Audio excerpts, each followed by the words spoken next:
Woe! Woe! Woe! Woe! To the inhabitants of the earth by reason of the other voices of the trumpet.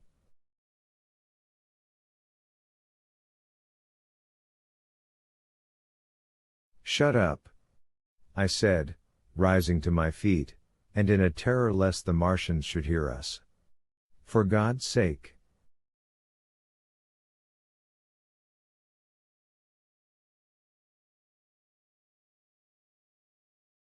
Nay, shouted the curate, at the top of his voice, standing likewise and extending his arms. Speak!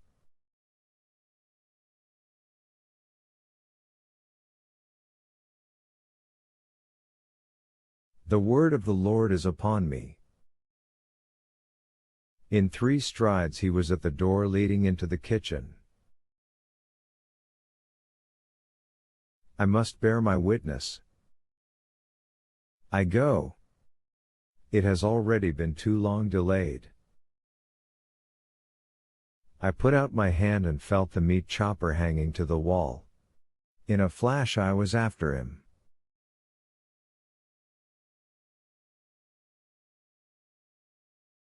I was fierce with fear. Before he was halfway across the kitchen I had overtaken him. With one last touch of humanity I turned the blade back and struck him with the butt.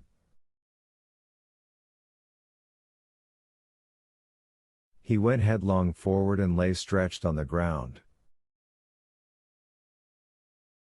I stumbled over him and stood panting. He lay still. Suddenly I heard a noise without, the run and smash of slipping plaster, and the triangular aperture in the wall was darkened.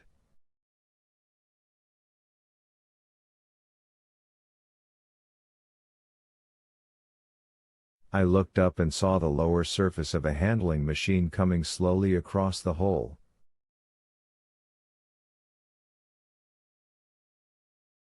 One of its gripping limbs curled amid the debris, another limb appeared, feeling its way over the fallen beams.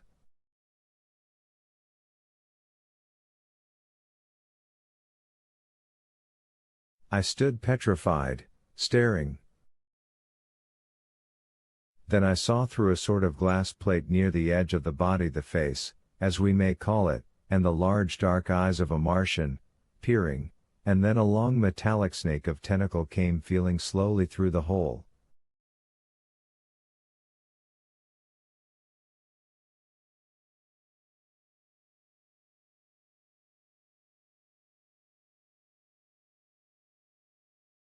I turned by an effort, stumbled over the curate, and stopped at the scullery door.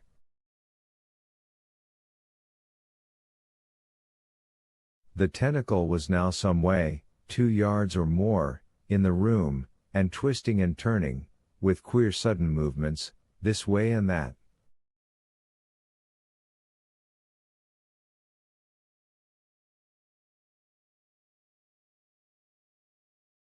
For a while I stood fascinated by that slow, fitful advance.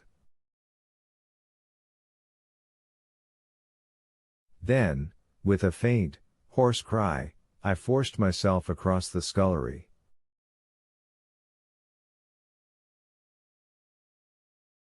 I trembled violently. I could scarcely stand upright. I opened the door of the coal cellar, and stood there in the darkness staring at the faintly lit doorway into the kitchen, and listening.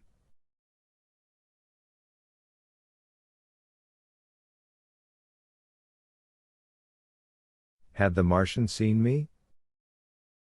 What was it doing now? Something was moving to and fro there, very quietly. Every now and then it tapped against the wall, or started on its movements with a faint metallic ringing, like the movements of keys on a split ring.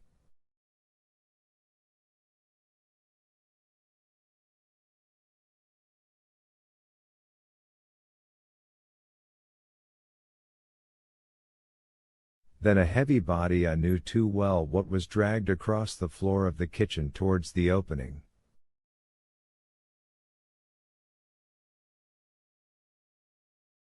Irresistibly attracted, I crept to the door and peeped into the kitchen.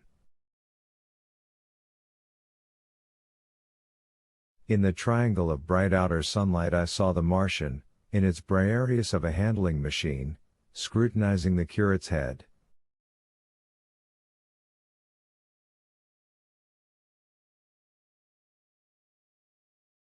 I thought at once that it would infer my presence from the mark of the blow I had given him.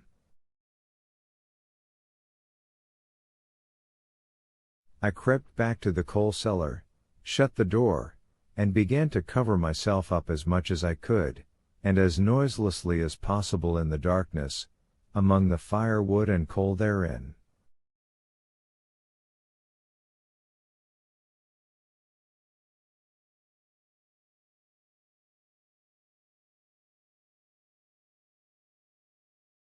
Every now and then I paused, rigid, to hear if the Martian had thrust its tentacles through the opening again.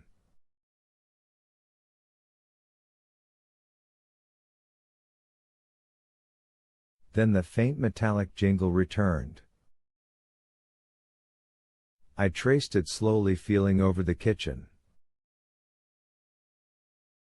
Presently I heard it nearer in the scullery, as I judged. I thought that its length might be insufficient to reach me. I prayed copiously. It passed, scraping faintly across the cellar door. An age of almost intolerable suspense intervened, then I heard it fumbling at the latch.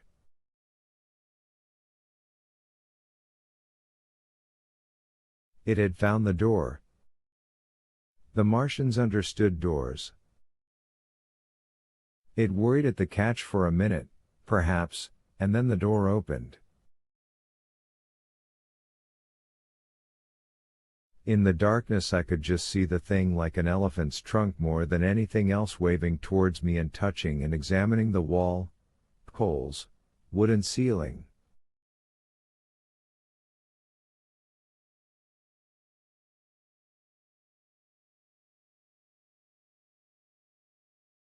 It was like a black worm swaying its blind head to and fro.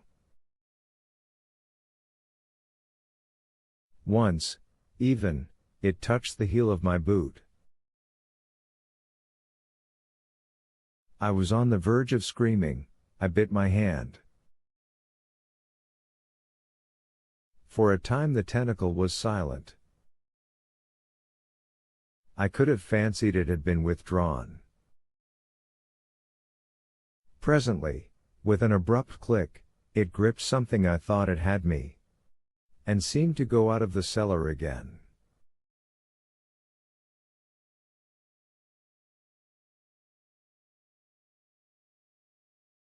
For a minute I was not sure.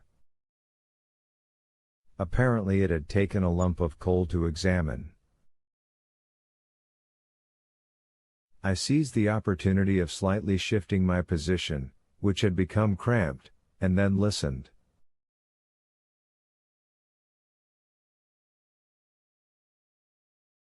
I whispered passionate prayers for safety.